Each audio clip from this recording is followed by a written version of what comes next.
time for the best coverage of the top stories in sports. The Sports Wrap with Jason Page starts now. Yes, it does, and great to have you with us on this Friday edition of the show, a Black Friday edition of the show. Don't trample anybody on the way to the toy aisle or to go get that deal on a TV. Don't do anything stupid today. We were debating whether to go out and do anything. Robert Littal is here, the founder of Black Sports Online, because I figured if it's Black Friday, why not have the founder of Black Sports Online to hang out with us? So Robert Littal is here. Black Friday is one of the few terms where black is in front of it as a positive. You know, it just happened to work out this way. I'm telling people this was not like anything coordinated. I had Sam taking Black the day Friday, off. Black Sports Online. That's two positives. Exactly. With black in front of it. So Robert Littal, the founder of Black Sports Online, hangs out with us today. He usually hangs out with us every Friday on the show anyway, so I said just hang out for a couple extra segments today, and he does so. So we appreciate that, Robert. A lot of football to talk about, obviously, with what took place on Thanksgiving and implications from every game far and wide. So we will get into that. And let's begin with what we saw in Dallas yesterday between the Cowboys and the Chiefs. And, Robert, I got to say, I thought the Chiefs would win this game. But maybe it's time we start taking the Cowboys seriously. Dare I actually say it? They might be the hottest team in football. I mean, they beat the Eagles and the Chiefs in back-to-back weeks. This team, they don't look great defensively, but they look better defensively. And all they have to be is serviceable defensively when you have the weapons on the offensive side of the ball. They have Dak playing at the highest level that we've seen him play at. You know, Pickens playing like an all-world receiver. Where was this guy in Pittsburgh, by the way? Which I think is a very fair question to ask, why they couldn't get this out of George Pickens. But give me your thoughts here as we get through Thanksgiving. And we have a Chiefs team at 6-6 and a Cowboys team with virtually the same record, just throw in a tie. But the vibe around the Cowboys right now is a lot better, that's for sure. Yeah, but I have to give Jerry Jones some credit. I mean, he got to it in a roundabout way. Yes, he did. But it does look like a football team. It does look like a football team that can compete with any team in the NFL. And then from what I see this year, if you get in the playoffs, you got a shot. There's no dominant team. There's no team that makes you go, ooh, you're scared of in the NFC or the AFC, to be honest with you. And listen, the Chiefs, these things always have a plateau at some point. You're very, very good for a period of time, and either you have what I like to call the 1 year dip, where, it's just 1 year, it's kind of an anomaly, and then you go back, or, they just fall off the cliff. Now, I doubt they fall off the cliff as long as they have Patrick Mahomes, but this just seems like the year. They're not getting a lot of the one-score wins like they did last year. The quarterback play, the defense hasn't been as great. They're getting older. The fact that they don't have a really good running game is coming back. Travis Kelce's more concerned with Taylor Swift, so it seems to me actually played well, though. I have to say, I thought Kelce's played better this year than he did last year, I think. But there's still I think it's time for a refresh around Patrick Mahomes. Oh, now see, you know what this sounds like to me? I'm gonna stop you, because as I was listening to you talk, you know what it has shades of? The Golden State Warriors. When I hear you say refresh around championship team and all this stuff, I hear what I'm watching with the Warriors right now, which drives me nuts, because I said 2 years ago, I might have even said 3 years ago, that it was time to tear that thing apart, and they didn't. Nope. And now you're paying the price for that with mediocre basketball at extremely high ticket prices for fans going over to the Chase Center to watch that Warriors team. If you do the refresh and it doesn't go well, you wind up with 2 or 3 years of sort of warm milk Kansas City. And I'm not saying they should tear the whole thing down. I'm not sure what the answer is, by the way. But I don't know. Well, I know the answer in Golden State would have been to trade Draymond right after that 4th title. Yeah. I think, why you had to get, you were going to Clay, should have traded Clay. You should have got assets for the older guys that were showing a little bit of things. Steph is Steph, but he's old. Now he's getting injured and stuff like that. It's harder to do it in the NFL, though, I think. I think it's tougher to do. I think it's tougher to do it. Well, I think it's more players involved. Yes. But I think, you maybe a philosophy, change, maybe not so much on Patrick. They've gotten them wide receivers, but they haven't quite necessarily always worked out and everything. I think, it's just you got to take a real, like I always heard I think Jimmy Johnson was the one that says if you wait to when they get old to cut them or trade them, you waited a year too long. Yeah.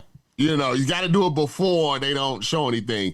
And I think if you wait another year, maybe you talk about Chris Jones, maybe you talk about some of these other people that you can get, a lot for and maybe retool, you got to think about it. Yeah, nobody should be off limits except Patrick Mahomes. Let's put it like that. I don't disagree with that. And I don't think Mahomes is the problem, by the way. He did everything he could in that game to keep them in it yesterday. People are saying, it's Mahomes or decline of Mahomes. Then you're not watching the same game that the rest of us are watching. He's Mahomes carrying too much. Yes. And he's carried too much for a long time. Yes, he has. But as for the Cowboys, the problem for them is the NFC is such a beast. The path to the playoffs, despite the loss, is easier for the Chiefs as far as a wild card spot is concerned than it is for the Cowboys, Robert. And that's where part of the problem lies here for Dallas is they still have a number of teams to leapfrog. We'll get to one of those teams coming up in the next segment. With the Cowboys at 6-5-1, they have a huge showdown coming up with the Detroit Lions. And if they win that game, when you start to look at the schedule, it opens up a bit for them where they could go on a run here to finish the season. You've got the Lions, then you got the Vikings at home, you got the Chargers at home, and then the Commanders and the Giants. I mean, it's not out of the realm of possibility here that this winds up being, at the very least, a 10-win football team with the possibility, of maybe even 11 wins. If they beat the Lions, they might win out. Yeah, now it's the Cowboys, so we know they may self-destruct. I wouldn't call any win a guarantee win. So as you think they pull you in, and then what's going on right there. But I think the maybe in my mind, at least one of the best things about the NFL is the parity. Is that, and also you can go from a team that wasn't good, like say the Patriots, and then the next year, with a couple of moves, all of a sudden, you're 10-2. So everybody feels like their team, for the most part, has a chance. Because like you said, if you're the Cowboys playing like you are now, all you're thinking is, if we get in, we can beat anybody. We can beat the Eagles, we can beat the Packers, we can beat the Lions, we can beat all these people. There's no fear, like sometimes in the NBA. Yeah.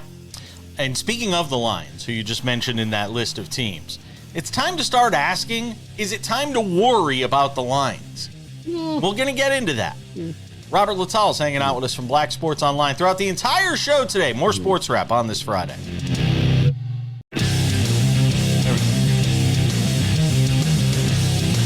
Here we go indeed. Good to have you with us on this Black Friday edition of Sports Wrap. There's an NFL game today. Hope you're enjoying that. The Bears in Philadelphia taking on the Eagles. We'll have a full recap on that on tomorrow's show. Robert Littal, the founder of Black Sports Online, hangs out with us for the show today, and thrilled to have him in our presence to regale us in all of his holiday cheer. You gonna do any Black Friday shopping, Robert? No, I don't go out with. I did that one time to get a PlayStation 2 back 10, 15 years ago, and almost got clotheslined in the store by an old lady. So no, I don't do that no more. PlayStation 2, a long time ago. I mean, we may go out. I don't know. We've never done anything Black Friday-ish in Las Vegas before, so we might go and test the waters and see what's going on out there in Vegas. Be careful, everybody. If you're out on the roads, a lot of people out there. Don't go killing people for parking spots. Just park a little further away. You can walk the few extra feet. We all ate a lot for Thanksgiving. Let's talk about the Packers and Lions, because I've been saying this for a couple of weeks now. And I think it's fair to start asking the question, is there something wrong with the Lions? Or is it just one of these situations where they're a B-plus team that can't get to the A's? You know, that's a team that's, you know, every generation of sports has these teams that are really good with a good head coach, you know, a good quarterback, good talent, and they just can't get over the hump for one reason or another. Is that the Lions, or is there something bigger here that needs to be addressed with why this team feels like it's not going to get over the hump again this year in this process that started with dread and doom and gloom when they were terrible the first year under Dan Campbell, and then they started to build this thing up, and we all thought that it was on this inevitable path to eventually Detroit getting something that fan base craves so much, which is a Super Bowl, Robert. I wonder if they're ever going to be able to see that through to the end. Well, you know, given what we've seen here, because it just seems like they come up a little bit short. Yeah, I think if I'm a Lions fan, I'll be very careful about being a little bit too critical of the team. I mean, you're bad for not just the early Dan Campbell years, for the last 50 years. For most people adult lifetime, you've been not just bad. I mean, like super bad. Like, where you go into the Thanksgiving game and that's your Super Bowl because you're already 3-10 or whatever it may be. As far as just in general, I think there is a hump. I mean, I think all teams that go from bad to good are trying to get over that hump. And Dan Campbell and the Lions have had a couple of teams that were very good, but for various reasons didn't get over that hump. That wouldn't make them special. That's the Cowboys haven't got over that hump for 30 years, for example. So I would show some patience because it's not like they're bad. They're good. And I wouldn't, once you get into playoffs, maybe being an underdog would be better for them. They may not get in, though, Robert. What would it say? What would it say? What would it say? What would it say if that team, with all of that talent, and it's not like some of these teams that have been, absolutely devastated by injuries. They have relative health in Detroit this year. If they lose to the Cowboys, and that is not a gimme by any stretch the way Dallas is playing right now. I mean, I want to see a sense of desperation out of that. Because if we didn't see it yesterday when you get swept in the season series by the Packers. I thought they played hard. They lost St. Brown early. I thought it was a good game. And the Packers, here's the thing, there's not much difference between the Packers, the Lions, the Cowboys, the Eagles, the 49ers, all of these. But the Lions should be the best of that bunch, shouldn't they? I don't know if that's necessarily true. I think they're right in the bunch. I wouldn't say they're the best. I mean, maybe I heard you say that talent-wise, maybe they should be the best of the bunch. I don't know. I don't think so. I think they're in the middle of this, this gumbo. And they're right in the middle of it. And let's see how they finish before we have the questions that you have, to me, are questions that would happen if they just fell off the cliff and missed the playoffs. Because those questions, if they beat Dallas and they get on a little run, and all of a sudden we're like, hey, man, the Lions, I wouldn't want to play them in the playoffs. So I think it's a little early. And by the way, there's still a team that I wouldn't want to play in the playoffs. I even say that now. They're as capable of missing the playoffs as they are coming out of the NFC. And that's the great part about it. And that is what is so confounding about watching them lose. Gibbs just had like 300 total yards a couple of weeks. It's the NFL is definitely a week-to-week league as far as how you feel as a fan, and probably as a team and a coach. They feel crappy now. They lost on Thanksgiving. Next week, if they get a win and they look up and they're like, we're still, ahead of these people. They control their own destiny. How all the cliches go. And I think they'll be fine. But like I said, I think they may be better going in if they get in as an underdog. Takes the pressure off of them. They lose this week, there is a very good chance they don't make the playoffs. They lose if they lose to the Cowboys. You think they get rid of him? No. You think he's wearing too thin? I don't think they'd fire Dan Campbell. Because the type of coach they were so bad for so long. Yeah, exactly. That there's a little PTSD there that I don't think they would fire Campbell. I do think though he has a shelf life. Those type of coaches don't last. They just say they burn too bright and then they just burn out. They have the Cowboys this week, and then after that, they are at the Rams. That is a tough game. Although I didn't talk about the Rams. Yeah, and then home for the Steelers, who are obviously a desperate team in their own right. because if they don't win the division, they may not make the playoffs. Then they're at the Vikings, which is a bit of a layup right now, given where that team is in the Netflix game, and then at the Bears to finish the season. And if you don't think the Bears would love to be the nail in the coffin for the Lions in that final week of the season, think again. I mean, by the way, going back to the Chiefs, they are now like minus 105 in Vegas to miss the playoffs. I mean, it tells you. Wouldn't be mad at it. To be honest. The only reason I say that is not because I'm a Chiefs hater or anything. It's just I like fresh Super Bowl matchups. And when I start seeing the same team go over and over again, it loses a little bit of the luster, for me. So a new AFC team would be that doesn't need to have Tom Brady or Patrick Mahomes on it would be great. And by the way, the officiating yesterday throughout the entire NFL was atrocious. The Packers got a touchdown when they should have had a 4th and goal from the 8. Should have been a 5-yard penalty for a false start. They gave the timeout to the Packers. Just awful officiating yesterday. There's one more game from Thanksgiving to get to. The Bengals keep their playoff hopes on life support. It's next.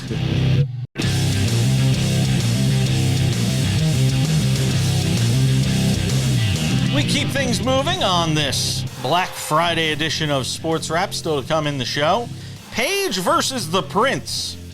Sam's not here, but we still put together a Paige versus the Prince NFL pick segment for you. We have that coming up.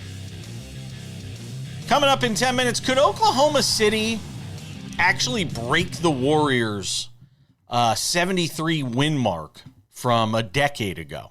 I think it's a very fair question to ask. And if you look at the odds right now in Las Vegas, they're asking the very same question. I don't know why. It's such an old school thing to say. The odds in Las Vegas. The odds are everywhere now, Robert Littal. It's not even like the old days where we're like, oh, what do the Vegas insiders say? No, there's sports books everywhere. I don't know why. It's not like a mafia boss. I know. I do. Man, I got an offer you can't refuse. So on this Black Friday, there's one more game to recap from the Thanksgiving slate.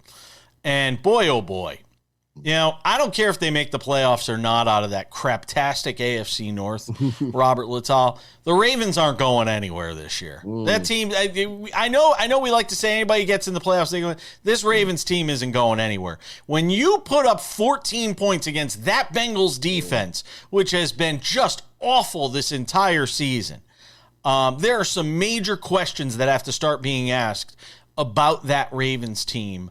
After that performance, 5 turnovers yesterday, last night, Robert. It almost made me want to hurl up what I ate for Thanksgiving. That was a horrible performance. You know who the Ravens remind me of? The Andy Reid Eagles with Donovan McNabb. I think it's time for a refresh in the sense that I think the John Harbaugh, and he's been there for a long time. He's won Super Bowls. Clearly an excellent coach. I think it's just the message is worn out. I think before it's too late, like you always say, I think they need to bring somebody in with some fire and brimstone, just some new ideas, somebody fresh in the building. Clearly Lamar Jackson is hurt more than he is letting on. But even before that, it just seems to me that they keep repeating the same things, like you said, that have caused them not to get over the hump. And now it's even getting worse. I mean, I think it's time. I think it's time, especially if it falls off the cliff here at the end of the year. It's time for somebody new. It's time for somebody, I don't know, younger or style. I don't know what they need, but I think they need a new voice, a new leader in that building. Yeah, I think those cries are going to become a lot louder. Sort of depending on what happens here over the final 5 games of the season for a team that's 6-6. Again, though, the fortunate thing for them is they're in a terrible division, and there are multiple paths, whether it be a wild card spot, which would be a little more difficult because I think it's going to take 10 or 11 wins to get a wild card spot in the AFC, or it's winning the division, which, as we mentioned, I mean, my God, everybody's still in the mix. Even the Browns, with Shedeur Sanders at quarterback right now, are still technically in the mix to try and win that division, Robert Littal. And that includes the Bengals. You know, who I questioned the idea of even bringing Joe Burrow back this season because of, you know, his history with injuries, Robert, and now they put him back out there, and you see why they made the choice to do so. That offense, once it got, I thought in the second half he looked a lot better. I mean, he's rusty, getting that, but I think that game in particular was. I mean, they kicked like four field goals. I think he had 6 field goals. I mean, the Ravens were dropping, you know, Lamar is with 10, 20 seconds left, fumbling. They're at the 1 yard line. They're fumbling. That felt to me like, yeah, I mean, it's Joe Burrow, so I'm not trying to downplay it. Obviously, it gave them a little energy that they didn't have before. Absolutely. But that was definitely more, I felt like the Ravens lost the game than the Bengals won the game. I mean, they gave them 5 turnovers. You and me could have went out there and played quarterback and probably just handed it off and won the game the way they were playing last night. 5 turnovers for the Ravens in that game. And, you know, again, we talk about the path for some of these teams as we look over the next few weeks. The Ravens, with that loss right now, are 10th in the AFC.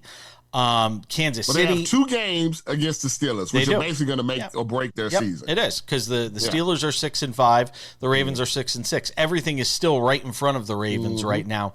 As far as their playoff aspirations are concerned, aside from that matchup against Pittsburgh a couple of times, they will have the Bengals again in Cincy on December 14th. Then they are home for the Patriots and at the Packers.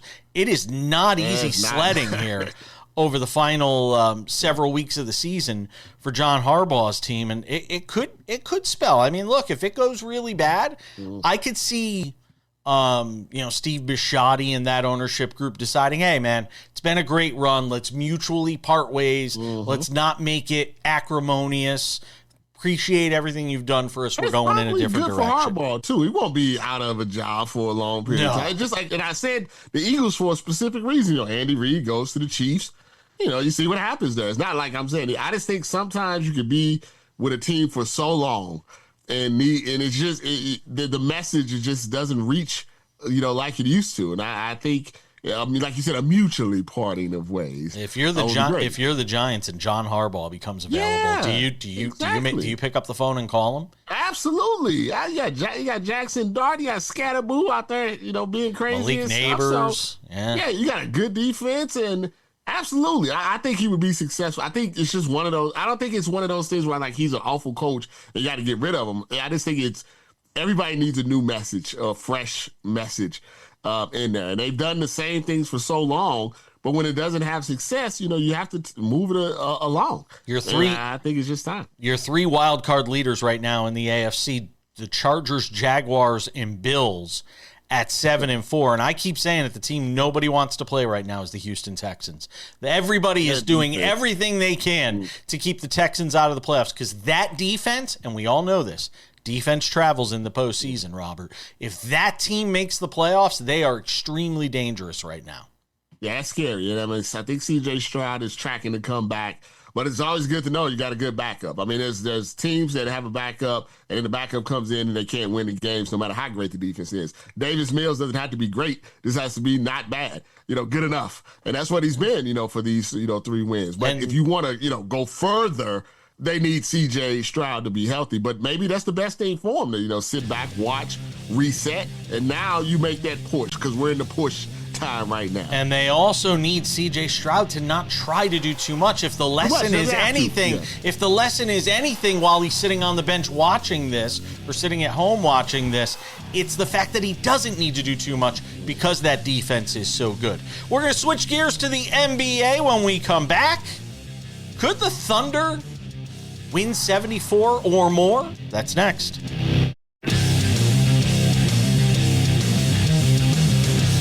Coming up in 10 minutes, the topic most near and dear to Robert Littal's heart, who's hanging out with us on the show today.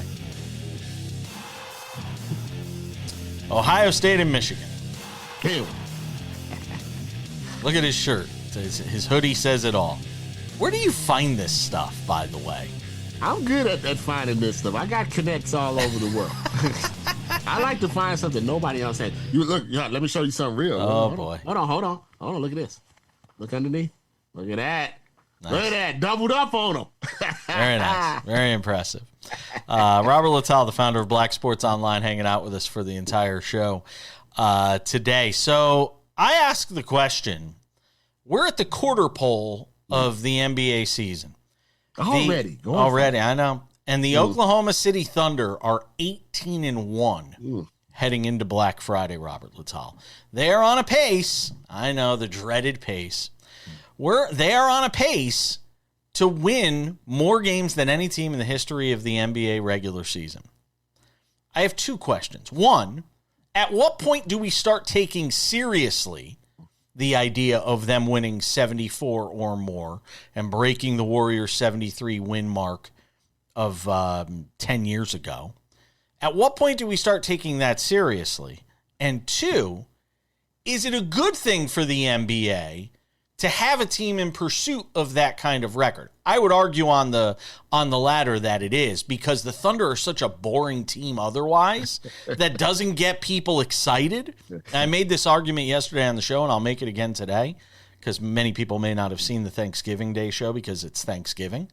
But, the Thunder are, they're very boring in terms of the name power. There's not a lot of drama. There's not a Wemby. There's not an Anthony Edwards. There's not a Luka.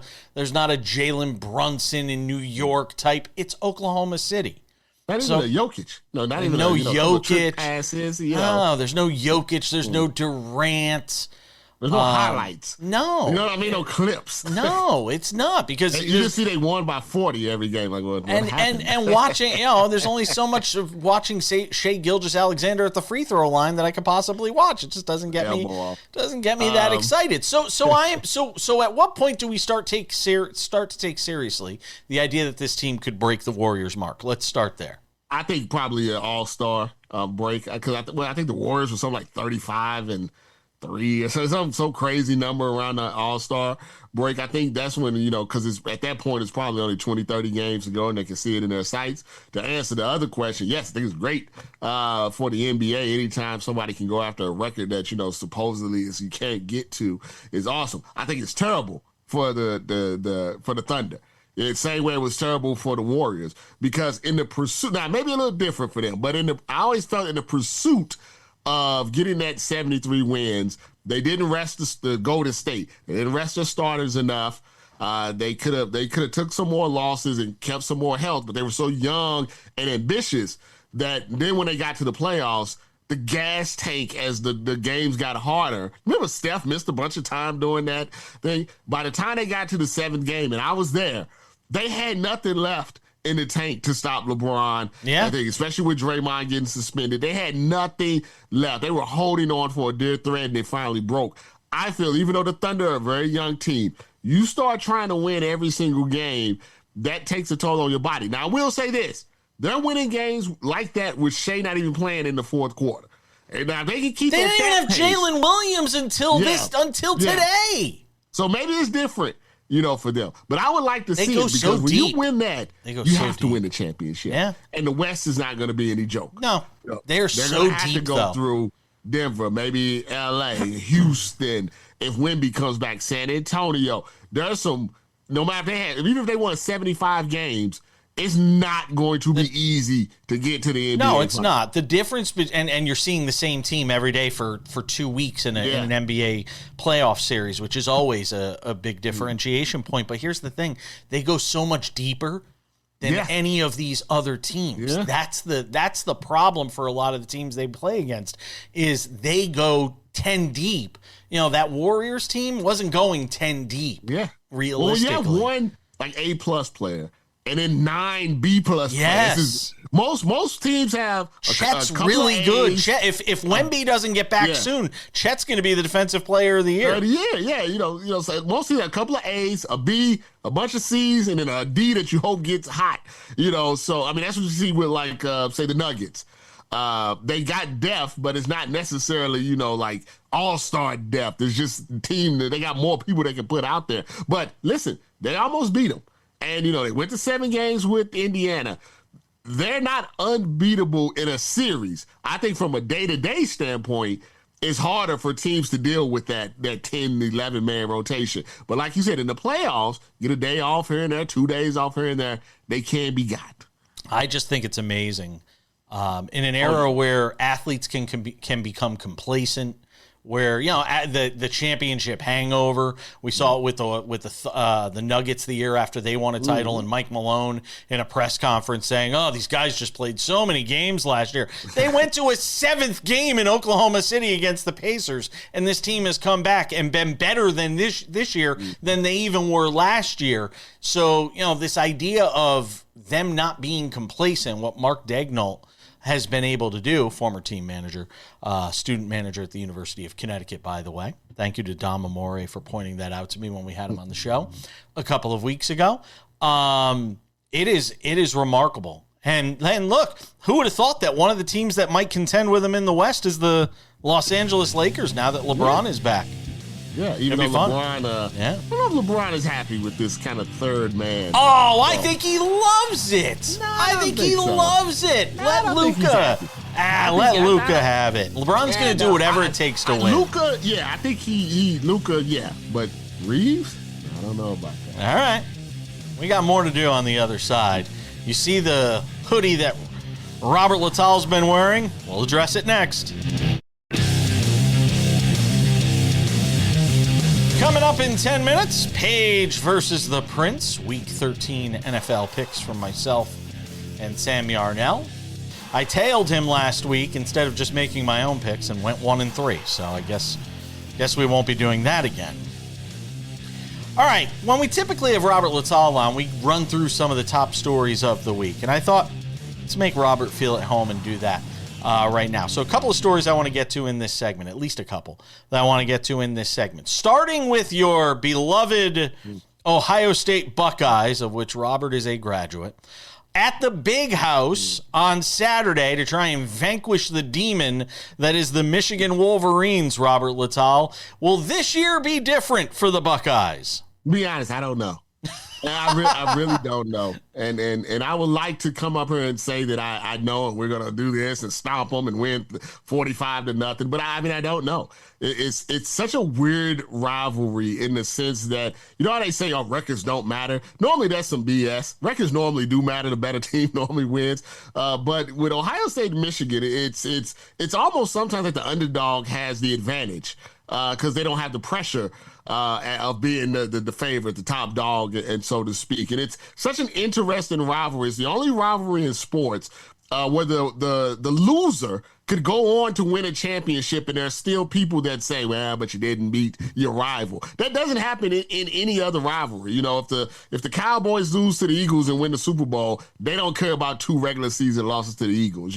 If Auburn and beat Alabama and Alabama won the national championship, nobody would care about that. So it's a very unique rivalry, but I think it's important for Ryan Day because this is it. This is the last thing that he has to vanquish. He has the national championship. He has the top 10 wins. He has the Knute Rockne record. The only thing he doesn't have is some superiority dominance over Michigan, and that starts tomorrow. And the name, you sort of have a checklist of items if you're Ryan Day. And this would be one of those items on the checklist that is still left to check off. In the case of Michigan, I do have to wonder if they were the first team to beat Ohio State this year. They're 15th in the college football playoff rankings, and I don't know what the path is for them when you look at who they'd have to leap over to get in. But they're 15th in the rankings. Is there any shot for them to get into the playoff if they were to win this game? I think they would need some things to happen. Some maybe Texas to beat Texas A&M, maybe Washington to beat, Oregon. But, they can legitimately say they had the best win of the season. They beat the number 1 team. And it's not like Ohio State has been squeaking by. They beat every team besides Texas by double digits comfortably.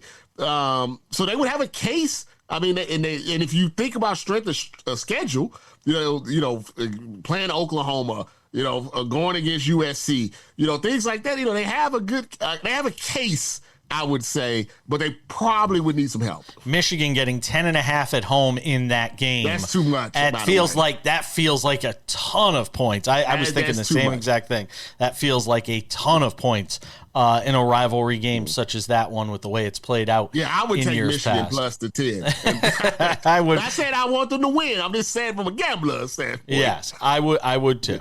Aaron Andrews has drawn the ire of some. And look, I am neither a fan nor a critic of Aaron Andrews. I think a lot of these sideline reporters, okay, whatever. Throw them all into a hat. It's fine. You're generally not getting much out of a coach when you talk to him at halftime or before the game or anything like that. Although I have to say the post game on the Bengals game last night on NBC was pretty good with the whole team sitting there eating chicken and turkey and whatever they had out there. But I have to ask, this whole thing where she went out on her podcast and talked about the sacrifices that people make in broadcasting. And people got on top of her and said, hey, it's not, you get paid a lot of money to watch sports and this and that. I got to actually side with her for a moment, because what a lot of people don't realize is it's one thing when you get to watch sports because you want to watch sports. And I'm not asking anybody to feel sorry for me. I've got a chance for the last 25 years out of the 30 in my media career to talk about sports, Robert. And I feel very lucky to have done that. You're not really working. But to pretend there aren't sacrifices that go along with it, whether it's moving your family and uprooting because you got to move for a different job, whether it's, the travel and the holidays. I can't tell you the last time I didn't work on a holiday. I worked Christmases, I worked birthdays, I worked anniversaries, I worked New Year's. I've done all of that, Robert. And I don't have a problem with her mentioning that. She wasn't complaining. She was simply stating a fact. And people got on her like crazy. She wasn't lying. So I think that's the first thing to say. But I think, I think it was her podcast. She's just talking. I don't think she would thought about the actual backlash. But I do understand where people are coming from. I mean, I had someone deliver something to my house on Thanksgiving. I kind of felt bad, for that. You have doctors, you got cops, you got a lot of different, I would say, professions that make, similar sacrifices, and, they're not, watching sports, So I think maybe she would have added a little context to it. Like, she's just trying to tell people that want to get into the industry. Yes. This is what you have to expect. I mean, we're not doing heart surgery here. We're not, we're not firefighters. We're sports reporters. And on the level of jobs that, I would say you have to make the extreme sacrifice, we're probably lower on the totem pole than some of that. So I think some people were projecting, because maybe they got to work today at right. You're working Starbucks or whatever, right? Yeah, and I can.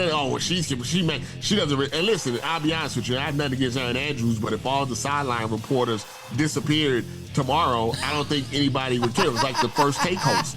Nobody talked about Molly anymore. It was a thing for a day or two, and nobody cares anymore. Robert Littal, I always appreciate you, my friend. Thanks for hanging out with us today. No problem. This was fun.